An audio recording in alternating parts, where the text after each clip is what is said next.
Hi. So, if this is your first time to this channel, my name is Sarah, and I have stage 4 breast cancer. And this week I had a scan, and it was pretty overwhelmingly bad. Uh, the the top of my spine, like from about here to here, it looks like it's more. I ordered the scan, the imaging. I don't have it yet, but at this point, that part of my spine looks more like cancer than spine. And I can't help but wonder if this has to do with the fact that I was off treatment for 2 months while the insurance company was sending the wrong paperwork to my doctor to appeal. And so the appeals were just getting denied over and over again. And no early scans. My insurance company wouldn't pay for an early scan to see what the damage was from that. So they made me go that 6 months, and there's been progression on capecitabine, Xeloda, which is the name of the chemotherapy drug that I've been taking. So it seems that my days of oral chemo may be over. There is a trial at Mayo Clinic that I might qualify for. So it's a holiday weekend, of course. So they'll get in touch with me on Tuesday. What it sounds like is that unless I do the trial, which I know nothing about yet, so hang in there. I'll let you know more when I know more. But for now, what the treatment would be is Enhertu, which I don't know anything about yet. I haven't been to, because they set up a class for you to go to when you start a new treatment. So I'll stay on Lupron, and it'll be Enhertu, and then every 3 months of Zometa, right? So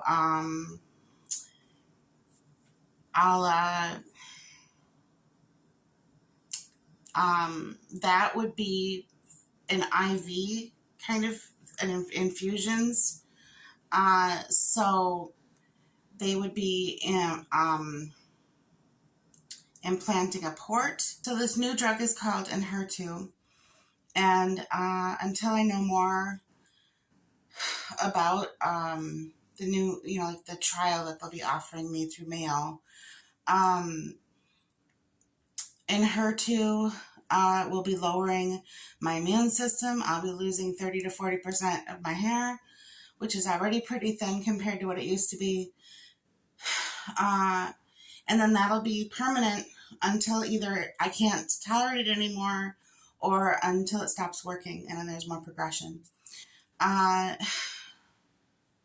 frustrated, right? Because when I was on Ibrance has a record of about maybe like an average of 14 to 18 months it gives you without progression. It extends your time with cancer.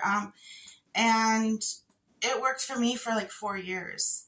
And since it stopped working, which was caused, again, that was from that staph infection from a surgery, a post-op antibiotic-resistant staph infection that eventually needed to be solved through surgery rather than antibiotics. So no one was expecting that I would be off treatment for 4 months. So I don't mean to sound like Ibrance just stopped working. I was off treatment for 4 months, and when they put me on Ibrance, I couldn't handle it anymore. I mean, I was too far advanced. So ever since they took me off of Ibrance last year in February, I haven't been able to get a foothold with any other treatment since. So right after Ibrance, they did TrueCap. And then right after TrueCap, there was that gap in my treatment for 2 months where insurance wouldn't pay for the Xeloda. And then in January, I started Xeloda, but they wouldn't give me a scan to see how much damage was done with that 2 months off treatment. So they just blindly put me on Xeloda, and now, ooh, big surprise, there's progression on Xeloda. Well, apparently, back in January, my oncologist had a tele meeting with Mayo Clinic, and they had said that if I progressed while I was on Xeloda, that they would have a trial that I qualify for. So I'll know more about that after Tuesday.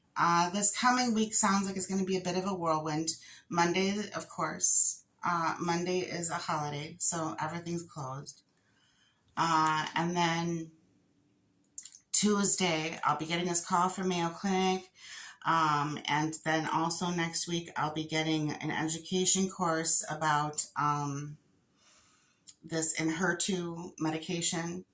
I'll be getting most likely, I'll be getting a port implanted. I'm, when I got the new, when all of this, the oncologist said this is a lot, to take in, just breathe.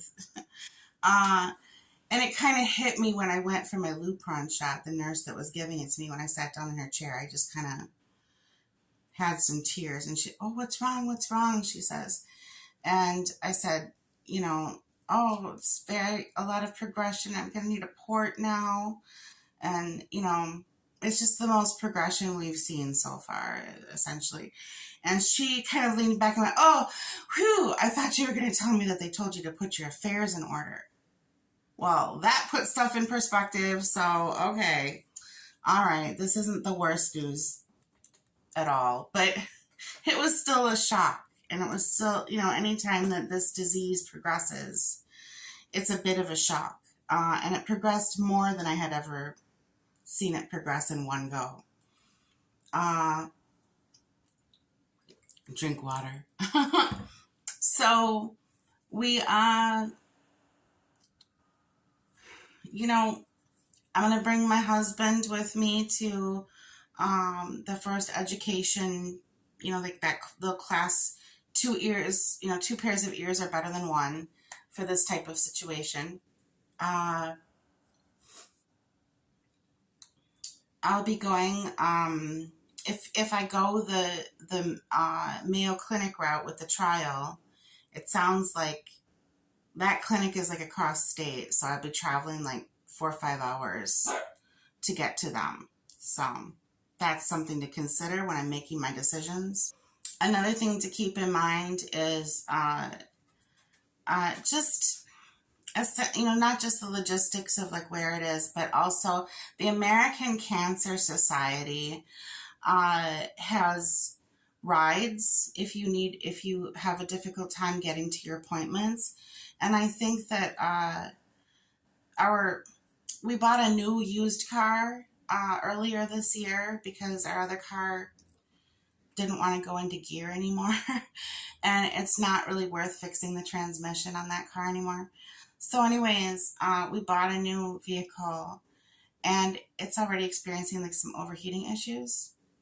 So it's probably not the best thing to be riding it across state every 3 weeks, if I'm being honest. So I would probably take the American Cancer Society up on their offer for free rides if they still do that program. So if I choose to go that route is probably how I would do that, because my husband still has to work and I don't think he can just take off work every 3 weeks just to bring me across the state for treatments.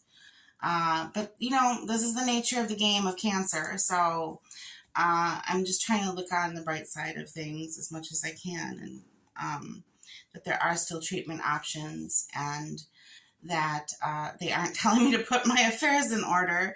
That's a good thing. So I just didn't expect to see this much progression for many more years, I guess. And I'm sure they see worse, but I could tell by my oncologist's face when she walked in the room that this was going to be a heavy appointment.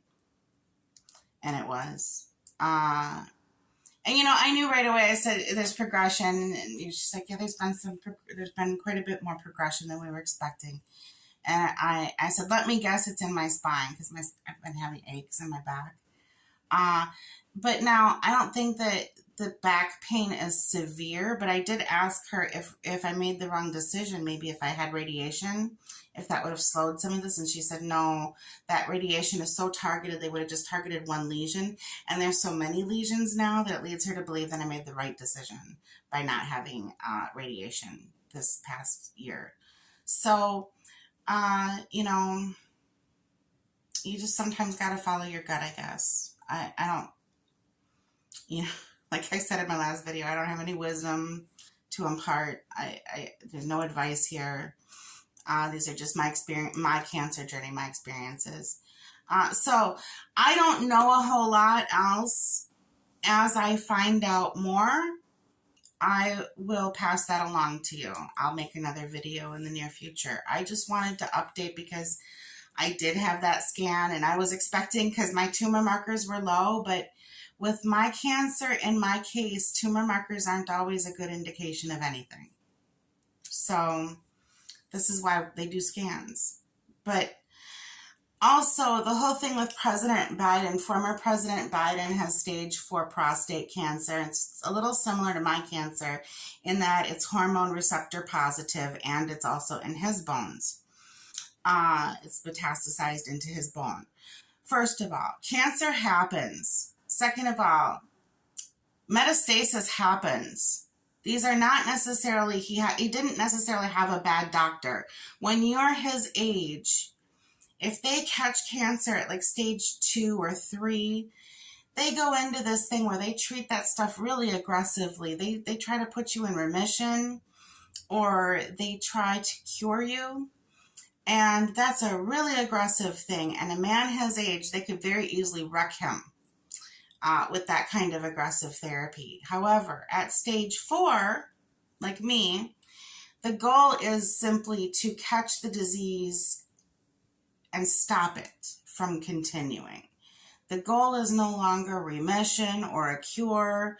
The goal is simply to stop that disease in its tracks so that it can't continue progressing. And every time there's progression, they'll start me on a new treatment. They'll just say that treatment isn't working anymore, so we'll try this treatment now. And the goal is to slow it down and give me as many more years as it can. It's just a matter, this is a game of trying to win more time, right? We're not trying to cure it. We're not trying to remission. These are not the goals. The goal is no more growth, not to let it progress further, okay? And this does not mean that Biden had a bad doctor or that there was some conspiracy hiding it. Let me remind my viewers that what got me to the doctor for my diagnosis was fatigue. Not to scare anybody, but this is why cancer is so dangerous and so deadly, is that it commonly comes on with no bells and whistles, no alarms to say, I'm here, I'm cancer. You know, I had this silent disease. It was all over my lungs before they found it. There was no coughing, no wheezing, no shortness of breath, no pain. It was I was just fatigued. I was just fatigued.